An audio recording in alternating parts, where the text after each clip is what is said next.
तुम्हें शर्म नहीं आ रही? गंदे आचरणों में उतरने शर्म नहीं आ रही?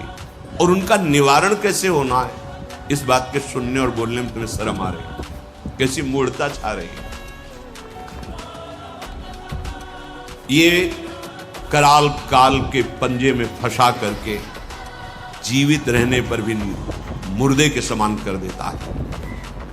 ये बड़ा दुर्भाग्य हो रहा है कि आज हमारी समाज इससे पीड़ित होती चली जा रही है। हित धाम में सायंकाल के समय कुछ समय चर्चा होती थी, तो जो पुराने हैं उनको याद होगा, 70-75 वर्ष के उन्होंने माइक में कहा था कि पूर्व बचपन की अभ्यास आज तक नहीं छूट पा रही, मुझे बचा लो।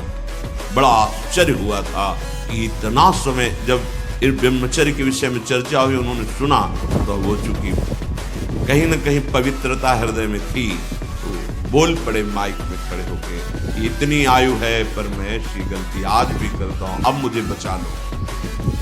इस महारोग का आना सहज है, पर इससे पिंड छुड़ा लेना बहुत ही कठिन है। किसी डॉक्टर की ना किसी दवा की कोई सामर्थ्य नहीं इसको छुड़ा सके। बहुत गौर से सुनना। और प्रायः इसको बहुत हल्के में लेकर के अपने जीवन को नष्ट किया जा रहा है।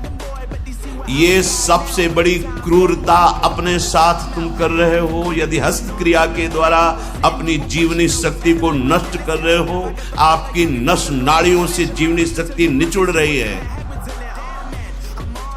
ये तुम्हारा नाश कर देगा। इस क्रिया से जितनी हानि उठानी पड़ती है वो हम वर्णन नहीं कर सकते। ये अनिष्टकारी क्रिया खिलवाड़ में सीख जाते हैं बच्चे।